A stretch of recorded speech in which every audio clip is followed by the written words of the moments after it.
நினைந்தவர் புலம்பல் என்னும் தலைப்பின் கீழ் 10 குறளை பார்ப்போம். உள்ளினும் தீரா பெருமகிழ் செய்தலால் கள்ளினும் காமம் இனிது.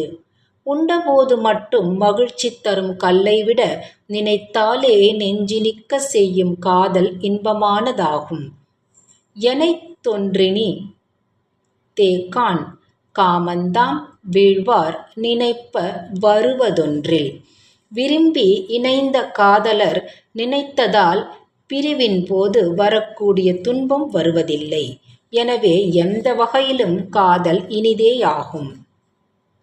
நினைப்பவர் போன்று நினையார்கொல் தும்மல் சினைப்பது போன்று கெடும். வருவது போலிருந்து வராமல் நின்று விடுகிறதே தும்பல்.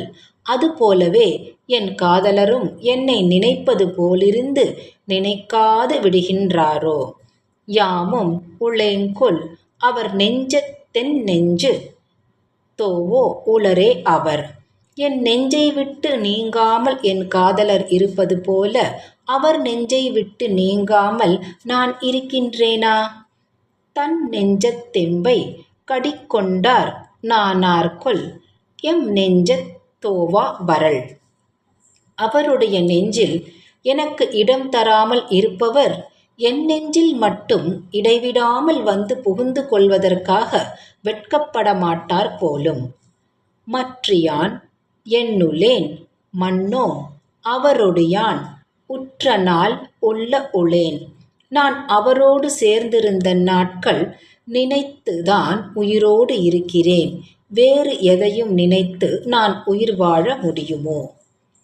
மறப்பின் எவனாவன் மறுக்கொள் மறப்பறியேன் உள்ளினும் உள்ளம் சுடும்.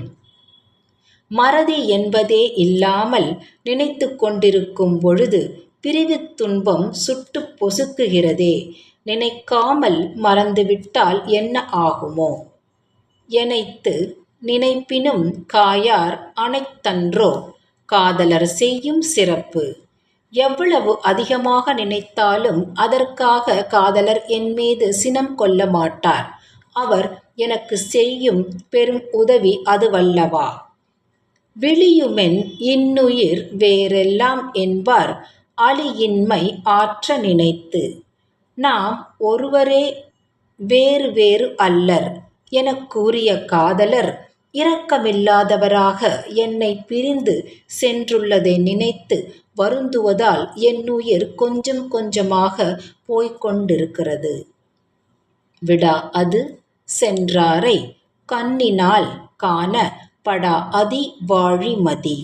நிலவே நீ வாழ்க. இணை பிரியாமலிருந்து பிரிந்து சென்றுள்ள காதலரை நான் என் கண்களால் தேடி கண்டுபிடித்திட துணையாக நீ மறையாமல் இருப்பாயாக.